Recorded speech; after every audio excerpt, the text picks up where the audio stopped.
throughout my 2000 hours of playing Geometry Dash, I've beaten over 200 demons, which isn't impressive by all accounts today, but it's still a lot. Also, I still have no extremes under my belt because I still suck at the game, I don't know why. But anyways, I thought it would be a great idea to look back at all of the demons that I've beaten over the times and analyze them to see if they were good levels or for whatever reason I just put up with the bullshit. Obviously I won't go through all 200 demons in this video. I'll only be covering the first 10 easy demons that I beat, which go by the most downloaded since I just turned up the completed filter in the search menu. So with that all of the way, let's get to analyzing these levels. So the first easy demon that I've beaten is the Nightmare by Jax. It is one of the most iconic demon levels in GD history. Ask literally anyone who has played GD for a few hours and I'm sure they'll be able to recognize that level due to how easy it is for it being a demon level. The gameplay is quite readable and not really that challenging, with only a few tricks which can be easily mitigated. The design of the level, obviously being an older level, hasn't aged well in the current day. Structures are all over the place, color usage isn't consistent, and has this feeling of being a bit messy and rushed. Overall though, I did enjoy my time playing this level, since it gives me a lot of nostalgia of like the good old times, you know, where everything is much simpler and better back then. But anyways, the gameplay I'll give it a 7 out of 10, the design a 6 out of 10, and enjoyability an 8 out of 10.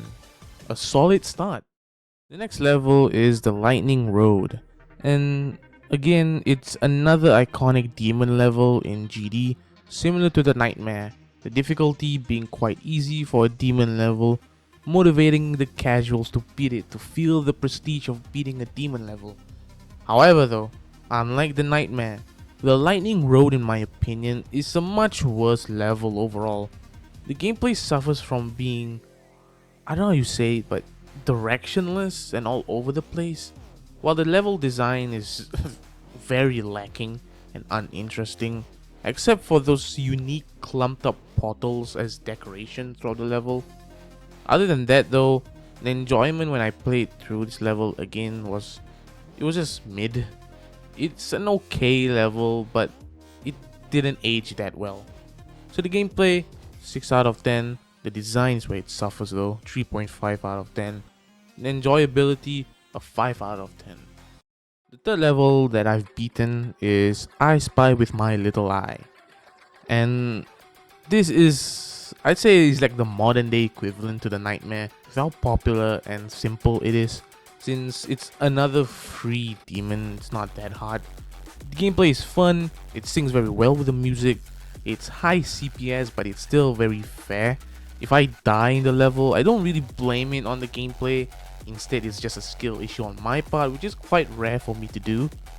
The design is amazing, especially with the color usage and like the eyes everywhere throughout the level. It's colorful, it's vibrant, it's full of energy, which complements the music well. However, the one main gripe that I have with this level is the very blinding pulses throughout the level.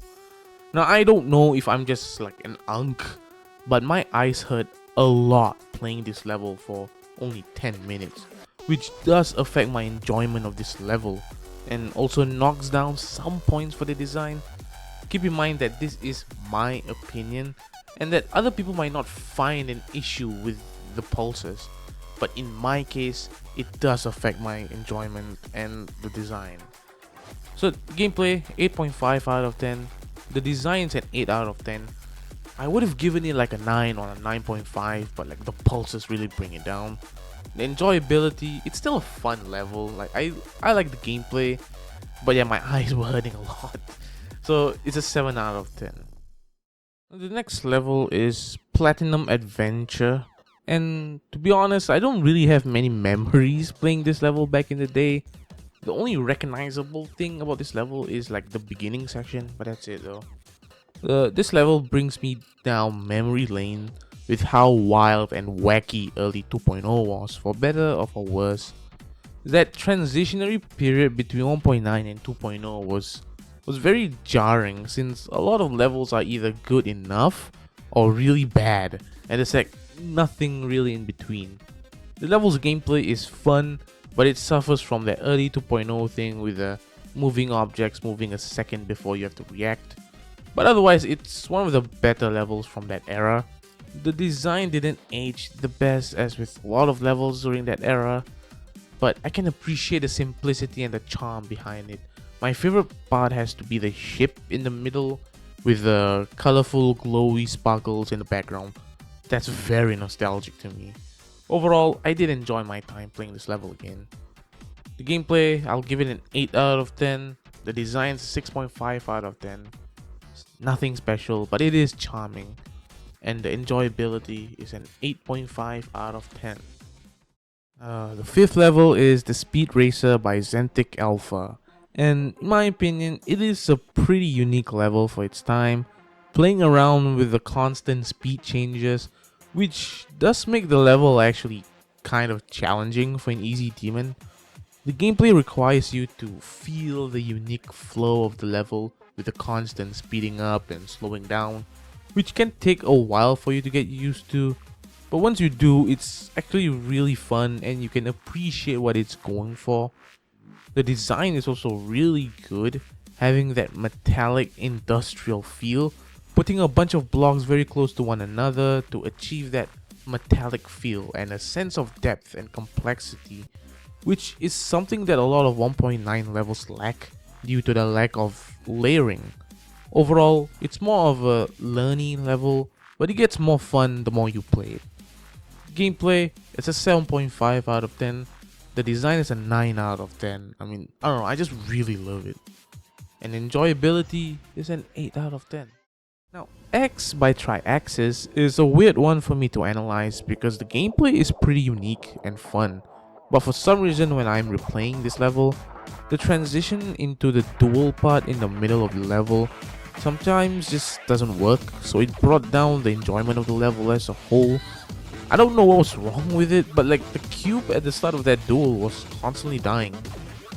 So I don't know. I mean, the design though, I think it's one of the few early 2.0 levels that aged like fine wine, because I think it looks very good. It doesn't have the most complex block design or effects, especially by today's standards, but it's done in good taste in my opinion. The moving objects in this level as well are used tastefully, and they don't get in the way of the gameplay at all. There's none of that bullshit 2.0 moving object thing where it moves at the last second. So I think it was such a revolutionary level in terms of how it uses the moving objects. The gameplay is a 7 out of 10. Sadly, I don't know what was wrong with that duel. Maybe I was doing something wrong, I have no idea. But I have to bring it down a little bit in my opinion. The design though, 8.5 out of 10. Mostly because of like the moving objects. It's really cool. But the enjoyability sadly is a 6 out of 10. Now obviously a lot of people would have their enjoyability of the level higher, but this is my experience with it, so yeah. This is by far one of my most favorite levels in GD ever. I mean, everything about Death Moon to me is perfect. The gameplay, first of all, very fun. It's very fair and very sight readable. It's very effortless and lets you take in the level's atmosphere without the gameplay being too difficult to get in the way of your enjoyment. The design for 1.9 standards and even to some extent today is kind of perfect. Funny Game, which is Caustic by the way if you didn't know, really nails the atmosphere of the whole level. If you take one part individually and analyze it, it's nothing too special, it's good but not perfect. However, when you combine all of these parts together, they make for a perfect experience. To me, that's what matters a lot on a level. Overall, I really enjoyed playing through this level again. I could do it 1,000 times and not get bored of it once. So the gameplay, 10 out of 10. It's just perfect. The design, a 9.5 out of 10. And the enjoyability is a perfect 10 out of 10. Again, like I said, I could play this a million times. and I would still find this level fun. The next level is X-Step V2 by Neptune, and I find it weird how a Neptune V2 level has this many downloads and likes. Like, yeah, the V2 levels back then were huge and a lot of people loved it, but I didn't expect it to be that high. Anyways, I don't really know how to analyze this level. This is just X-Step but buffed. Neptune, however, is one of the few creators that can execute a V2 level to perfection, keeping the identity of the original level intact while buffing it in a way that still resembles the original level without straying too far, which is the whole point of a V2. So the gameplay, 8 out of 10. I think it's buffed very fairly. The design, 6.5 out of 10. I mean, I don't know, it's just X-Step, right? The enjoyability, I enjoyed this level decently, 7.5 out of 10. Dear Nostalgist is one of the first levels in the modern era, which, okay, by the way, my definition of modern era is like 2.0 and above. But yeah, it is one of the first levels in the modern era, from my memory at least, to go for a 1.0 theme, which makes it a bit hard for me to really analyze this level from a design standpoint. The gameplay is obviously the highlight of this level, since it's really fun and consistent, and it manages to keep that up for the whole 3 minutes, which is quite impressive.